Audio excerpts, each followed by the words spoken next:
Welcome to special story. ట్రంప్కు shock, మామూలు shock కాదు, కళ్ళు తేలేంత పెద్ద షాక్. రిపబ్లిక్ను మట్టి కరిపించే తీర్పు. అంతా నేనే, అన్నీ నేనే, నేను తప్ప అమెరికాని ఆదుకునేవాడు లేడు, ప్రపంచాన్ని నడిపించేవాడు లేడు అనుకునే ట్రంప్ తలదించుకునేలా ఎన్నికల ఫలితాలు వచ్చాయి. ఓ నగరానికి మేయర్ ఎన్నికలు, మరో 2 రాష్ట్రాలకు గవర్నర్ ఎన్నికలు. ఈ 3 చోట్ల రిపబ్లిక్ను బొక్కబోర్లా పడ్డారు. డెమోక్రాట్లు కాలరెగరేసి జనం మధ్య నిలిచారు, గెలుపు పతాకను ఎగరవేశారు. ట్రంప్ రెండోసారి అధ్యక్షుడయ్యాక వచ్చిన మొదటి మేజర్ ఎన్నికల ఫలితాలు ఇవి. అమెరికాలో వచ్చిన మార్పేంది, ఏ పరిస్థితులు ఇలాంటి తీర్పుకు కారణమయ్యాయి, ఇదే ఈరోజు స్పెషల్ స్టోరీలో చూద్దాం. న్యూయార్క్ నగరం ప్రపంచానికి ఓ డ్రీమ్ డెస్టినేషన్.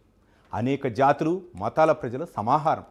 వలస మూలాల నుండి వచ్చి ఓ పక్క వేల కిలోమీటర్ల దూరంలోని మూలాలను గుర్తు చేసుకుంటూ, మరో పక్క అమెరికా ఆత్మను తమదిగా చేసుకుని శ్వాసించే సరికొత్త జనరేషన్ అక్కడ ఎదుగుతోంది. వాళ్ళంతా ఇప్పుడు ట్రంప్కు షాక్ ఇచ్చారు. మతం, జాతి కాదు, ప్రజాస్వామ్య విలువలే ముఖ్యమని రుజువు చేశారు. మేక్ అమెరికా గ్రేట్ అగైన్ నినాదం గొప్పదే, కానీ దానికంటే అణిచివేత లేని సమాజం కావాలని ఆలోచనే గెలిచింది.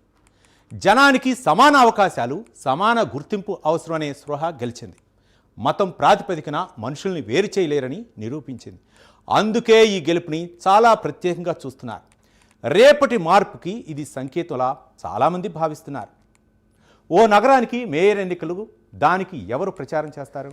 మన దగ్గర అయితే మ్యాక్సిమంగా మంత్రుల వరకు ఫీల్డ్లోకి వస్తారు. కానీ అక్కడ జరిగింది ఏంటి? ఏకంగా దేశాధ్యక్షుడు రంగంలోకి దిగాడు. అతన్ని ఓడించలేకపోతే మీకు ఫ్యూచర్ లేదని భయపెట్టాడు. మీ నగరానికి నిధులు రావన్నాడు. మీ నగరం సర్వనాశనం అవుతుందన్నాడు. లండన్ నగరాన్ని చూశారు కదా, ఇది అలాగే అవుతుందని భయపెట్టాడు. తన అనుకూల మీడియాతో కథనాలు వడ్డీ వార్చాడు. సోషల్ మీడియాలో ముమ్మరంగా ప్రచారం చేశాడు. కానీ జనం నమ్మలేదు.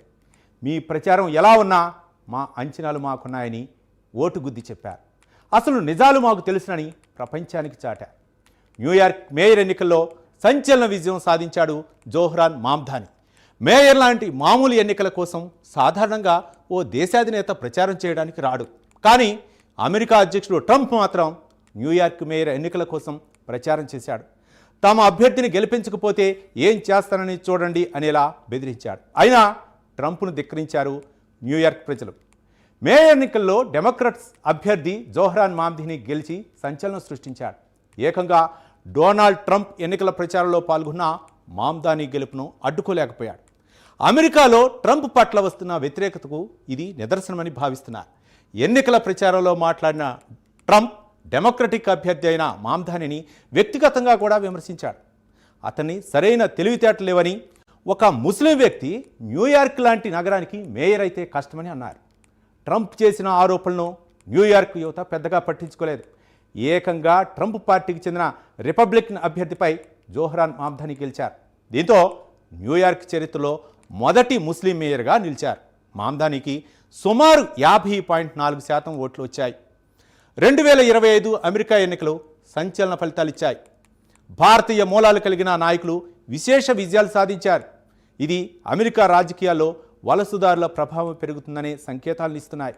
ముఖ్యంగా న్యూయార్క్, వర్జీనియా, న్యూజెర్సీ వంటి రాష్ట్రాల్లో భారతీయ మూలాలున్న నాయకుల ఎదుగుదల స్పష్టంగా కనిపిస్తోంది.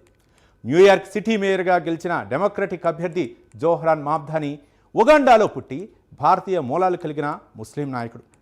ఆయన తల్లి ప్రముఖ దర్శకురాలు, నిర్మాత అయిన మీరా నాయర్ సలాం బాంబే మాన్సూన్ వెడ్డింగ్ మూవీతో అంతర్జాతీయంగా గుర్తింపు తెచ్చుకున్నారు.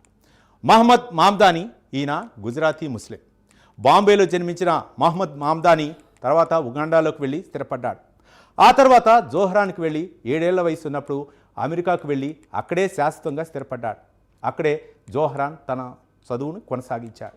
న్యూయార్క్ సిటీ మొదటి ముస్లిం మేయర్గా గెలిచి చరిత్ర సృష్టించాడు. 2 మిలియన్లకు పైగా ఓటర్లున్న ఈ ఎన్నికల్లో జోహ్రాన్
2 మిలియన్లకు పైగా ఓటర్లున్న పాల్గొన్న ఈ ఎన్నికల్లో జోహ్రాన్ మహమ్దాని రిపబ్లికన్ కర్టీస్ లివా స్వతంత్ర అండ్రూ క్యూమోల్ను ఓడించాడు. గతంలో ఎన్నడూ లేనట్టుగా ఈసారి న్యూయార్క్ ఎన్నికలు చాలా హాట్గా జరిగాయి. ఒక నగర మేయర్ ఎన్నిక గురించి మాట్లాడుకుందాం. దశాబ్దాల తర్వాత భారీగా ఓట్లు పోలయ్యాయి. చివరికి చాలామంది ఆశించినట్లుగానే జోహ్రాన్ మహమ్దాని విజయం సాధించారు. ఈ ఎన్నికలో జోహ్రాన్ రిపబ్లికన్ కర్టీస్ లివా స్వతంత్ర అండ్రూ క్యూమోల్ను ఓడించారు. దీంతోపాటు న్యూయార్క్ ఎన్నికైన మొదటి ముస్లిం ఏషియన్ మేయర్గా కూడా మహమ్దాని చరిత్ర సృష్టించాడు. ఇదొక్కటే కాదు, అతి చిన్న వయసు మేయర్గా కూడా అతను రికార్డు సాధించాడు. ఈసారి న్యూయార్క్ ఎన్నికల్లో మొత్తం 2 మిలియన్ల మంది ఓటింగ్లో పాల్గొన్నారని అక్కడి అధికారులు చెబుతున్నారు. 1969లో జాన్ లిండ్సే గెలిచిన తర్వాత న్యూయార్క్ నగరంలో జరిగిన మేయర్ ఎన్నికల్లో ఇదే అత్యధిక ఓటు శాతం. మరి ఈ ఎలక్షన్ ఎందుకింత ప్రత్యేకం అంటే దానికి ఏకైక కారణం జోహ్రాన్ మహమ్దాని. తన రాజకీయ విశ్వాసాల్ని, ప్రపంచ రాజకీయాల పట్ల తన విధానాల్ని చాలా స్పష్టంగా ప్రకటించి చాలా కాలంగా వార్తల్లో ఉంటున్నాడు జోహ్రాన్. తాను ఎన్నికైతే అద్దెలను తగ్గిస్తానని, పిల్లల సంరక్షణను, మెట్రో బస్సులో ప్రయాణాన్ని ఉచితం చేస్తానని, నగరంలో ప్రభుత్వమే నిర్వహించే కూరగాయల దుకాణాలను ఏర్పాటు చేస్తానని వాగ్దానం చేశాడు. అంతవరకు ఆగుంటే ఎవరూ పట్టించుకునేవాళ్ళు కాదు. ఇక ఇజ్రాయెల్ వెలుపల అత్యధికంగా యూదులు నివసించే న్యూయార్క్ నగర మేయర్గా పోటీ చేస్తూ నగరంలో నెతన్యాహు అడుగుపెడితే అరెస్టు చేయిస్తానని ప్రకటించారు. బాహాటంగా శషపిషాలు లేకుండా పాలస్తీనాకు మద్దతు పలికి ఇజ్రాయెల్ తీరుని నిరసించాడు. ఇదే కాదు, ట్రంప్ విధానాల్ని స్పష్టంగా వ్యతిరేకించి సీనియర్ డెమోక్రాట్లు చేయలేని పని కూడా చేశాడు. ఇదిలా ఒకవైపు అయితే సామాన్యుల అవసరాలకు ప్రాధాన్యత ఇస్తూ అంతర్జాతీయంగా తాను నమ్మిన విషయం వైపు గొంతెత్తి మాట్లాడటం యువతరానికి నచ్చింది. అతను ముస్లిం అని, జిహాదీ అని, అతను గెలిస్తే యూదులకు భద్రత ఉండదని ప్రత్యర్థులు ఎన్ని మాట్లాడినా మత జాతి తారతమ్యాలు లేకుండా యువత అతనికి మద్దతుగా పోటెత్తింది. అతనికి మద్దతుగా వేలాది మంది వాలంటీర్లు న్యూయార్క్ వీధుల్లో ప్రచారం చేశారు, గెలిపించారు. ట్రంప్ను నేరుగా ఢీకొనే నాయకుడిగా ఇప్పుడు జోహ్రాన్ మహమ్దానిని చూస్తున్నారు. ఈ ఎన్నిక అమెరికా భవిష్యత్తును మార్చే అంశంగా అక్కడ ప్రజలు చూస్తున్నారు.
రైట్, మొత్తానికి అమెరికాలో జరిగినటువంటి మేయర్ ఎన్నికలు అయితే మాత్రం ఇది ట్రంప్కి ఒక చెంప పెట్టుకనే మనం భావించాలి.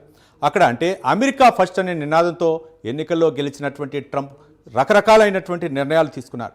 దీంతో అక్కడ అమెరికా వీధుల్లోకి ప్రజలు అంటే అక్కడ అమెరికా ప్రజలే బయటకు వచ్చి గగ్గోలు పెట్టినటువంటి సందర్భాలు చూసాం. మరోపక్క H1B వీసా అవ్వచ్చు, లేకపోతే స్థానికులకే మొదటి అవకాశం అవ్వచ్చు, అమెరికా ఫస్ట్ అని నినాదం అవ్వచ్చు, ఇవన్నీ కూడా అక్కడ వ్యతిరేకతకి ప్రధాన కారణాలనే అనుకోవచ్చు. మొత్తానికి మహమ్దాని గెలుపు ఏదైతే ఉందో ఈరోజు మేయర్గా ఒక ట్రంప్ డైరెక్ట్గా అమెరికా అధ్యక్షుడే ఎన్నికల్లో అక్కడ ప్రచారం చేయటం అయితే మాత్రం ఇదే మొదటిసారిగా చూడొచ్చు. మొత్తానికి అమెరికాలో ట్రంప్కి వ్యతిరేకత గల కారణాలేంటి, అక్కడ మేయర్ ఎన్నికల్లో ట్రంప్ వర్గీయులు ఓడిపోవడానికి కారణాలేంటి, అన్ని తదితర అంశాల గురించి విశ్లేషించడానికి మా అవుట్పుట్ కిరణ్ రెడీగా ఉన్నారు. కిరణ్ చెప్పండి, ఈరోజు ట్రంప్కి ఇది ఒక పెద్ద షాక్గా మనం భావించవచ్చా? ఎస్ రవి, ఈరోజు అమెరికాలో వచ్చిన ఎన్నికల ఫలితాలు కొన్ని స్పష్టమైన సంకేతాలు ఇస్తున్నాయి. ఇక్కడ 2 రాష్ట్రాల గవర్నర్లకు, అసెంబ్లీలకు ఎన్నికలు జరిగాయి. దాంతోపాటు న్యూయార్క్ మేయర్ ఎన్నిక జరిగింది. దాంతోపాటు మరికొన్ని ప్రదేశాల్లో కూడా ఎన్నికలు జరిగాయి. వాటి ఫలితాలు ఈరోజు వచ్చాయి. ఈ ఫలితాలు ఖచ్చితంగా ట్రంప్కి షాకింగ్గానే ఉన్నాయని చెప్పొచ్చు. ఎందుకంటే ట్రంప్ రెండోసారి గెలిచిన తర్వాత అనేక విప్లవాత్మక నిర్ణయాలు తీసుకుంటూ వచ్చాడు. దీనిపై ప్రపంచ దేశాల్లో ఆందోళన వ్యక్తం అవటము ఒక విషయం అయితే, అటు అమెరికన్లలో కూడా దాని పట్ల తీవ్రమైన వ్యతిరేకత చాలా స్పష్టంగా కనిపిస్తోంది. ఎందుకంటే గత జూన్లో ఒకసారి లక్షలాది మంది అమెరికన్లు రోడ్లపైకి వచ్చారు. దానికి రెట్టింపు సంఖ్యలో జనం గత నెలలో నో కింగ్స్ పేరుతో అమెరికా రోడ్లపైకి వచ్చారు. లక్షలాది మంది మాకు రాజు లేడు, కిరీటాలు లేవు, సింహాసనాలు లేవు, ఇక్కడ మా ప్రజాస్వామ్యాన్ని బతికించాలి, ప్రజాస్వామ్యమే మాకు అంతిమం అనే నినాదంతో లక్షలాది మంది అమెరికన్లు రీసెంట్గా రోడ్లపైకి ఎక్కిన సందర్భాన్ని చూసాం మనం. దీనితో పాటు ట్రంప్ రెండోసారి అధికారంలోకి వచ్చిన తర్వాత వలసలపై తీసుకున్న కఠినమైన నిర్ణయాలు, ఐస్ పేరుతో ఫెడరల్ బలగాలు కలిసి అనేక నగరాల్లో చేసిన అరాచకాలపై చాలా వ్యతిరేకత ఉంది. అబాలిష్ ఐస్ పేరుతో కూడా చాలా ఉద్యమాలు జరుగుతున్న పరిస్థితి అక్కడ ఉంది. ఇక దీంతో పాటు వేలాది మంది ఉద్యోగుల్ని రోడ్డున పడేసింది. సో ఇట్లా అనేక మందిని ఎఫెక్ట్ చేసే నిర్ణయాలను ట్రంప్ వరుసగా తీసుకుంటూ వస్తున్నాడు. ఇక సిటిజన్షిప్ గురించి కీలకమైన నిర్ణయం తీసుకున్నాడు, బర్త్ రైట్ సిటిజన్షిప్ గురించి. దాంతోపాటు వీసాల గురించి కూడా చాలా కఠిన నిర్ణయాలను తీసుకుంటున్నాడు. ఇక టారిఫ్ల అంశం గురించి చెప్పాలి, ఇది ఇతర దేశాలపై ఎక్కువ ప్రభావం చూపుతుంది అని అనుకుంటున్నప్పటికీ దాని ఎఫెక్ట్ పరోక్షంగా లేదా ప్రత్యక్షంగా అయిన అమెరికన్లపై కూడా ఉంటుంది. ఇట్లా అనేక నిర్ణయాలతో ఏకపక్షంగా తాను ఒక రాజులాగా ట్రంప్ తీసుకుంటున్న నిర్ణయాల పట్ల అమెరికన్ యువతలో, ప్రోగ్రెసివ్ సర్కిల్స్లో చాలా వ్యతిరేకత ఉంది. ప్రజాస్వామికవాదుల్లో చాలా వ్యతిరేకత ఉంది. అమెరికా ఫస్ట్ అని ట్రంప్ చాలాసార్లు చెప్తూ వస్తాడు. మేక్ అమెరికా గ్రేట్ అగైన్ అనేది తన నినాదం అంటూ చెప్పుకుంటూ వస్తాడు. కానీ ఈ రెండు నినాదాలు అమెరికన్ వాదాన్ని బలపరిచే వాళ్లకు భరోసాగా అనిపించవచ్చు. కానీ ఇవేవి వాళ్లకు ఫ్యూచర్ పట్ల ఒక భరోసాని ఇచ్చేవాటిగా కనిపించటం లేదు అనే దానికి ఉదాహరణగా ఇప్పుడు లేటెస్ట్గా వచ్చిన రిజల్ట్స్ చెప్తున్నాయి. ఇక రైట్ కిరణ్, అంటే రెండవసారి అమెరికా అధ్యక్షుడిగా పగ్గాలు చేపట్టిన తర్వాత డొనాల్డ్ ట్రంప్ అనేకమైనటువంటి కీలక నిర్ణయాలు తీసుకున్నాడు. అంటే దాదాపు మూడవసారి కూడా నేనే అధ్యక్షుడిని అవ్వాలనే ఉద్దేశంతో అమెరికా ఫస్ట్, స్థానికులకే ఎక్కువగా ఉద్యోగ అవకాశాలు ఇవ్వాలా, మరోపక్క ఈ ఎన్నికల్లో కూడా ఆయన చేయని ప్రయత్నం అంటూ లేదు. మరోపక్క ఏం చేశారు అంటే దాదాపు అంటే భారతీయులే ఎక్కువగా ఇక్కడ ఉద్యోగాలు కొల్లగొట్టుతున్నారు అని చెప్పేసి మరొక ఆరోపణ చేయటం, జాతి మీద కూడా ఆరోపణ చేయటం, మరోపక్క H1B వీసా ఒకటి తీసుకురావటం, మరోపక్క ఏవైతే సుంకాలు ఉన్నాయో ఒక పక్క భారత్పై 50% సుంకాలు విధించడం, రకరకాలైనటువంటి పరిణామాల నేపథ్యంలో ఈ ఎన్నికల్ని అంటే ఒక రెఫరెండంగా చూడొచ్చా, ట్రంప్కి ఇదొక పెద్ద చంపపెట్టుగా చూడొచ్చా, మరోపక్క రానున్న రోజుల్లో అయితే మాత్రం ఇంకా వ్యతిరేకత వ్యక్తమయ్యే అవకాశాలు ఉన్నాయి అనుకోవచ్చా? కిరణ్. ఎస్ రవి, నిజానికి ఈ ఫలితం వచ్చిన తర్వాతనే ఇది ఒక మార్పుకి సంకేతంగా భావిస్తున్న వాళ్ళు చాలామంది ఉన్నారు. న్యూయార్క్ మేయర్గా గెలిచిన జొహ్రాన్ మందాని ఇదే విషయం గురించి స్పష్టంగా ఓ ప్రకటన చేశాడు. ఒక మార్పు వైపు, ఒక కొత్త రేపటి మరో దిశ వైపు వెళుతున్న దానికి ఇదొక ఉదాహరణ. తార్కాణంగా ఆయన నెహ్రూ మాటల్ని ప్రస్తావిస్తూ జొహ్రాన్ మందాని తను గెలిచిన తర్వాత మాట్లాడారు. అయితే మీరు చెప్తున్నట్టు ట్రంప్ పరిపాలన పట్ల, ట్రంప్ విధానాల పట్ల వ్యతిరేకతకు వచ్చిన రెఫరెండంగా దీన్ని భావించాల్సి ఉంటుంది, భావించడమే కరెక్ట్ అనే వాదనలే చాలా బలంగా ఉన్నాయి. రవి, మనం చూస్తే ఎట్టి పరిస్థితుల్లో కూడా అంటే మూడోసారి నేను అధ్యక్షుని కావాలి అనే విధంగానే ఆయన యొక్క ఆలోచనలు అవ్వచ్చు, లేకపోతే ఒక కింగ్ అని అక్కడ ప్రజలు కూడా ఇక్కడ రాజులు లేరు, కిరీటాలు లేరు అనే విధంగానే చాలామంది ప్రజలు బాహటంగానే చెప్పడం జరిగింది. మరోపక్క భారత్ పైన అక్కసుతోటి ఒక పక్క రష్యా నుండి చమురు కొనుగోలు ఆపివేయాలి అని చెప్పేసి ఆయన పదే చెప్పడం, మరోపక్క పాకిస్తాన్ మిత్రదేశంగా మనం చెప్పడం, ఆయన చెప్పడం, ట్రంప్ చెప్పడం, మరోపక్క ఇండియాపై అనమాట నరేంద్ర మోదీ నాకు మంచి మిత్రుడే అంటాం, సుంకాల పేరుతోటి బాధటం, ఇవన్నీ కూడా అక్కడ ప్రజలు ఎక్కువగా ఎన్ఆర్ఐలు, ప్రవాస భారతీయులు ఎవరైతే ఉన్నారో వాళ్ళందరూ కూడా అన్ని సంస్థలు కూడా అన్ని చోట్ల కూడా ప్రవాస భారతీయుల యొక్క మూలాలు ఉన్నాయి అమెరికాలో. ఈ నేపథ్యంలో అక్కడ కూడా వ్యతిరేకత వచ్చింది అనుకోవచ్చా? అంటే రవి, భారతీయుల్లో అంటే అమెరికాలో సెటిల్ అయిన భారతీయుల్లో ట్రంప్ పట్ల వ్యతిరేకత ఉందా లేదా అనే అంశం కాదు. కానీ అసలు అమెరికా అంటేనే వలసలతో ఏర్పడిన సమాజం. వందల ఏళ్లుగా అక్కడికి అనేక దేశాల నుంచి వలసలు వెళ్ళి సెటిల్ అయిన సమాజం అమెరికా. ఇట్లాంటి చోట విభజన గీతలు అనేవి నడవవు అనేది చాలా కాలంగా చాలా సందర్భాల్లో రుజువైన అంశం. న్యూయార్క్ పక్కనే స్టాచ్యూ ఆఫ్ లిబర్టీ అనే దానిని వాళ్ళు పెద్ద విగ్రహాన్ని పెట్టుకున్నారు. అంటే స్వేచ్ఛ, సమానత్వం, అవకాశాలు ఇట్లాంటివన్నీ మా దేశంలో ఉంటాయి, అవకాశాలకి ఇది నెలవు అని అందరూ చెప్పుకునే పరిస్థితిలో అమెరికాని తెల్ల జాతీయులకు మాత్రమే పరిమితం చేయాలి, తెల్ల జాతీయుల ప్రజలకే అవకాశాలు ఉండాలి అనేలా ట్రంప్ లేదా ట్రంప్ అనుకూల వాదులు రిపబ్లికన్లు చేస్తున్న వాదనలకు ఇది ఇప్పుడు వచ్చిన ఫలితాలు ఖచ్చితంగా వ్యతిరేకతను చెప్తాయి. ఎందుకంటే వర్జీనియాలో రిపబ్లికన్ల నుంచి ఇప్పుడు డెమోక్రాట్లు గెలిచారు. అదే సమయంలో ఇటు న్యూజెర్సీలో వచ్చేసి డెమోక్రాట్లకు బలం పెరిగింది. ఇక న్యూయార్క్ మేయర్ విషయానికి వస్తే ట్రంప్ తానే స్వయంగా రంగంలోకి దిగి తాను ఎంత ఓడించాలని ప్రయత్నించిన న్యూయార్క్ మేయర్గా జొహ్రాన్ మమ్దాని గెలిచాడు. ఇక భారతీయుల పట్ల విధానం ఇందులో ఏమైనా ఎఫెక్ట్ చూపి ఉంటుందా అంటే ప్రత్యేకంగా భారతీయుల పట్ల ట్రంప్ వ్యతిరేకత లేదా మోడీ స్నేహితుడే, భారత్ నా మిత్రదేశమే అంటూనే భారత్ వ్యతిరేక విధానాలను ట్రంప్ అవలంబించడం కొంతవరకు రీజన్ అయి ఉండొచ్చు. కానీ ఇదే కీలకమైన రీజన్ అయి ఉంటుందని చెప్పలేము. ఎందుకంటే కొంతకాలంగా అమెరికా షట్డౌన్లో ఉంది. దానికంటే ముందు అనేక కీలక నిర్ణయాలు తీసుకొని అమెరికన్ యువతలో వ్యతిరేకతను పెంచాడు. అమెరికన్ యువత అంటే అక్కడున్న వైట్ మాత్రమే కాదు, అనేక దేశాల నుండి వెళ్ళి, మరీ ముఖ్యంగా న్యూయార్క్ లాంటి చోట్ల అనేక దేశాల వాళ్ళు వెళ్ళి సెటిల్ అయిన వాళ్ళు ఉంటారు. న్యూజెర్సీలో కూడా అట్లాంటి పాపులేషన్ ఎక్కువగా ఉంటుంది. ఇట్లాంటి చోట ఒక స్వేచ్ఛావాదాన్ని, అన్ని దేశాల వాళ్ళు, అన్ని జాతుల వాళ్ళు సమానమే, అందరికీ సమాన అవకాశాలు ఉండే వాదాన్ని వినిపించే వాళ్ళు ఎక్కువగా ఉంటారు. కాబట్టి అలాంటి చోట ఈ ఫలితం రావడము ఖచ్చితంగా ఎక్స్పెక్ట్ చేయదగినదే. ఇట్లాంటి చోట ట్రంప్కి వ్యతిరేకత ఉండడం సహజమే. Right, thank you Kiran. మొత్తానికి అమెరికా ప్రజలు ఇచ్చినటువంటి తీర్పు అయితే మాత్రం మరి ఆ తీర్పుతోటి ట్రంప్ అంటే ఆయన చేసినటువంటి తప్పును సరిదిద్దుకుంటారా లేకపోతే ఏ విధంగా చేస్తారనేది మనం చూద్దాం. అటు వర్జీనియాలో కూడా మరో సంచలనం నమోదైంది. గుజాలా హష్మీ వర్జీనియాలో లెఫ్టినెంట్ గవర్నర్గా గెలిచారు. హైదరాబాద్ నడిబొడ్డున మలక్పేట నుండి వెళ్ళి అమెరికాలో విజయ పతాకాన్ని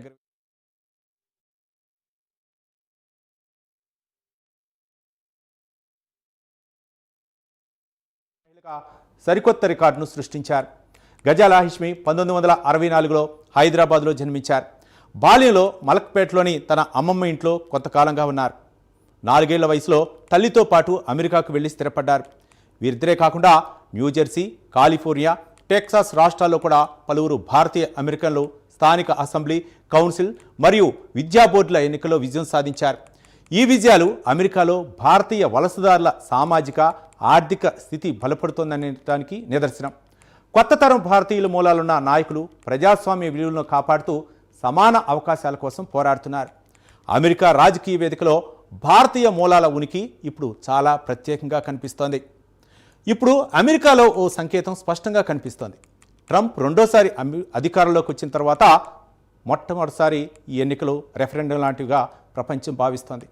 న్యూయార్క్, వర్జీనియా, న్యూజెర్సీ ఎన్నికల్లో ట్రంప్ సొంత పార్టీ రిపబ్లికన్ అభ్యర్థులపై డెమోక్రాట్లు విజయం సాధించారు. ఇది ట్రంప్ పరిపాలనకు చెంపపెట్టు లాంటిదంటున్నారు. న్యూయార్క్, వర్జీనియా, న్యూజెర్సీ రాష్ట్రాల ఫలితాలు రాజకీయ సమీకరణలు పూర్తిగా మార్చేశాయి. ఈ ఎన్నికలో రిపబ్లికన్లపై తీవ్ర వ్యతిరేకత వ్యక్తమైంది. ట్రంప్ నాయకత్వంలో రిపబ్లికన్ పార్టీ ఎదుర్కొంటున్న ప్రజా అసంతృప్తి ఈ ఎన్నికల్లో స్పష్టంగా బయటపడింది. న్యూయార్క్లో డెమోక్రాట్లు ఘన విజయమే అందుకు నిదర్శనం.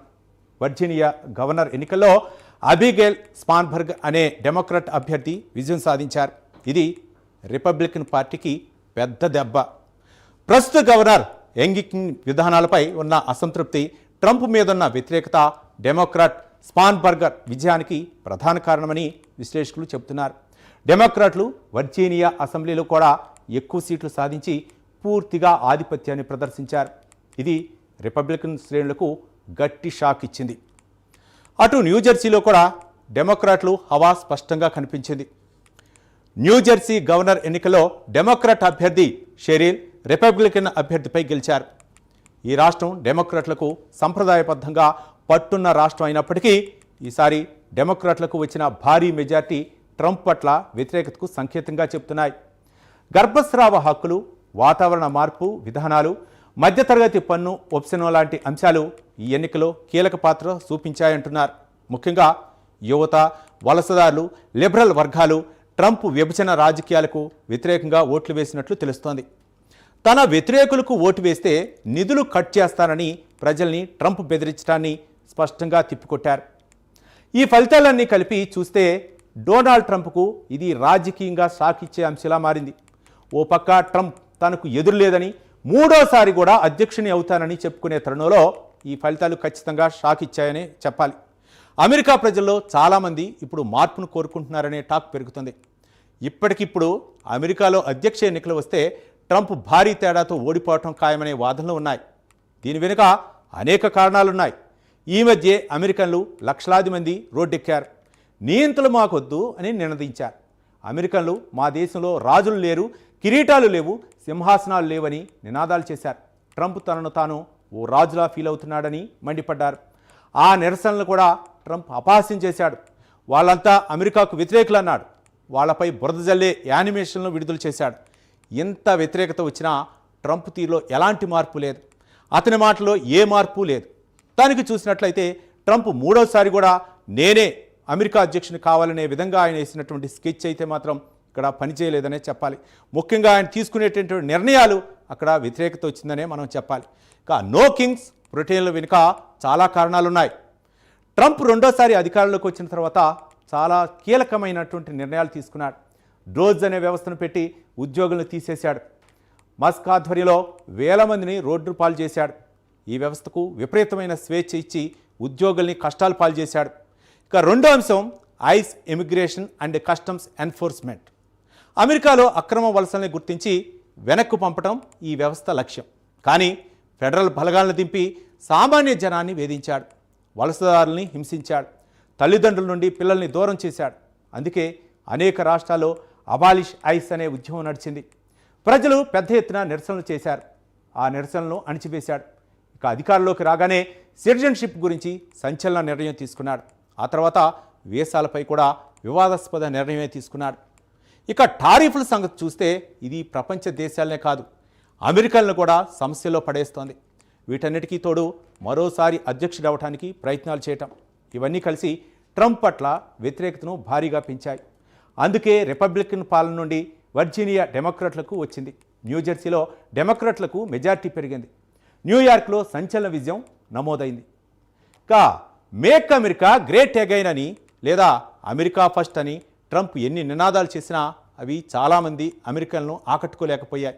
మరోపక్క దాదాపు 38 రోజులుగా అమెరికా షట్డౌన్ నడుస్తోంది. అమెరికా షట్డౌన్ ప్రభావం కొంతవరకు ఉండే ఛాన్స్ ఉంది. ట్రంప్ షట్డౌన్ వల్ల ఓడిపోయానంటూ తన ఓటమిని సమర్థించుకునే ప్రయత్నం చేశాడు. కానీ షట్డౌన్ ఒక్కటే కారణమయ్యే అవకాశం లేదు. ఎందుకంటే అమెరికాలో షట్డౌన్ పెద్ద సమస్య అయినా ఇది మొదటిసారి జరిగింది కాదు. ట్రంప్ మీదున్న వ్యతిరేకతను షట్డౌన్ పీక్స్లోకి తీసుకెళ్ళడానికి ఉపయోగపడి ఉండొచ్చు. కానీ ఎక్కువ మంది భావిస్తున్నది ఇదే అంశం. ఇవన్నీ కలిసి ట్రంప్ పార్టీని ఓడించి అమెరికాలో ప్రత్యామ్నాయ స్వరాలకు వేదిక కల్పించారు అమెరికన్లు. ఇది రేపటి మార్పుకు సంకేతంగా కూడా చాలామంది భావిస్తున్నారు. మొత్తానికి అమెరికా అధ్యక్షుడు డొనాల్డ్ ట్రంప్కి అయితే మాత్రం అమెరికాలో వ్యతిరేకత వస్తుందని చెప్పేసి ఈ మేయర్ ఎన్నికలైతే చెప్తున్నాయి. ఇక్కడ ప్రవాస భారతీయులు అవ్వచ్చు, విభిన్న జాతుల వాళ్ళు ఉంటారు. కానీ ఏది ఏమైనా సరే అమెరికాలో జరిగినటువంటి ఈ పరిణామాల్ని మరి ట్రంప్ ఒక గుణపాఠంగా చూస్తారా, లేకపోతే ఇదే అంశంపై ఏమైనా వ్యతిరేకత వ్యక్తం చేస్తారా అనేది మనం రానున్న రోజుల్లో చూద్దాం. ఇది ఇవాల్టి స్పెషల్ స్టోరీ. మరో స్పెషల్ స్టోరీలో మళ్ళీ కలుసుకుందాం. చూస్తూనే ఉండండి ప్రైమ్9 న్యూస్.